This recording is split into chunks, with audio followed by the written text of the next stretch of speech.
Hi there. So one of the things that I often get asked about is, so what underpins NLP? What is the sort of some of the underpinning evidence behind NLP, and how can that help me?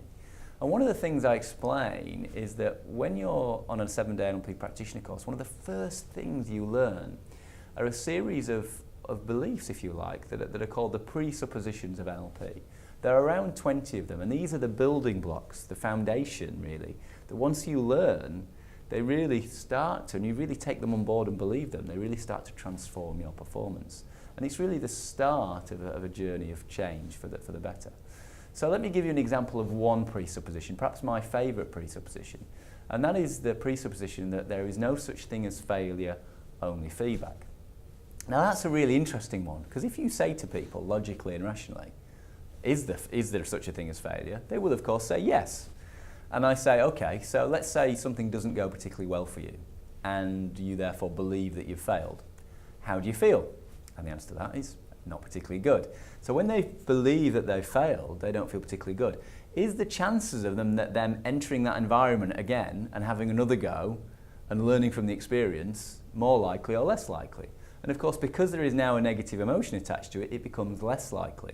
Whereas if you really, truly take on the belief that there is no such thing as failure, only feedback, of course, every time something doesn't go particularly well, you look for what you can learn from that experience.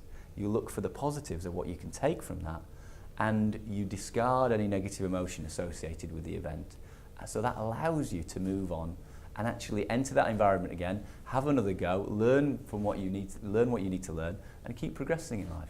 Interviewing is a classic example. I've done so many coaching sessions where, for whatever reason, people haven't had an interview for 5 years or 10 years, or they haven't done a presentation in a long time, and there's fear associated with that.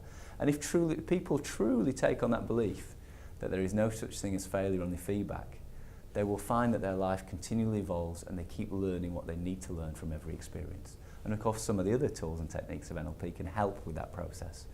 There's a great technique called timeline therapy, which I explain on a separate video, where you can learn what you need to learn from any potentially negative experience in the past.